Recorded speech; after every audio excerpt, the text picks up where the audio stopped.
ఈ అద్భుతాలన్నీ ఏమైపోయాయి, ఈ అద్భుతాలన్నీ ఎందుకు జరగట్లేదు అని గిద్యోను దూతను అడుగుతున్నాడంటే గిద్యోను ఆలోచించే విధానం ఎట్లా ఉంది?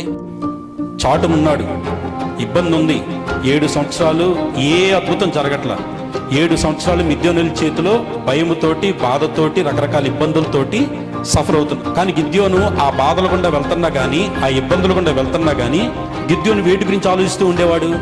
దేవుని అద్భుతాల గురించి ఆలోచిస్తూ ఉండేవాడు. ఇలా జరుగుతుంటే మా పితరులేమో దేవుడి గురించి ఏం చెప్పారు? ఆయన గొప్ప అద్భుతాల గురించి గొప్పగా చెప్పారంట. ఏమని? ఎర్ర సముద్రం 2 పాయలుగా చేసి దేవుడు ఇలా తీసుకొచ్చాడు, ఫరో సైన్యాన్ని మొత్తాన్ని ఇలా మరణానికి అప్పచెప్పేశాడు, ఇలాంటి గొప్ప గొప్ప కార్యాలు చేశాడు, గొప్ప గొప్ప అద్భుతాలు చేశాడు, ఇంత గొప్ప దేవుడు, ఇంత గొప్ప దేవుడు, ఇంత గొప్ప దేవుడు అని చెప్పి పితరులు ఎవరికి చెప్పారంట? గిద్యోనుకి చెప్పాడు. ఇంత గొప్ప దేవుడైతే మరి నన్నెందుకు ఈ శ్రమల నుంచి విడిపించట్లేదు? ఇంత గొప్ప దేవుడైతే నన్నెందుకు ఈ బాధల నుంచి విడిపించట్లేదు?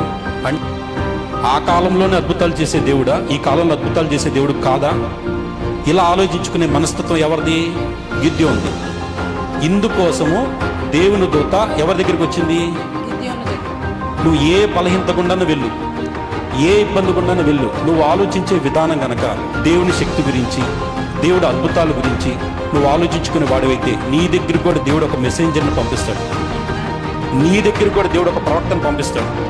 నువ్వే ఇబ్బంది పడతా ఉంటుంటే నిన్ను దేవుడు ఏమని పిలుస్తాడు తెలుసా? పరాక్రమ గల బలాఢ్యుడా అని పిలుస్తాడు.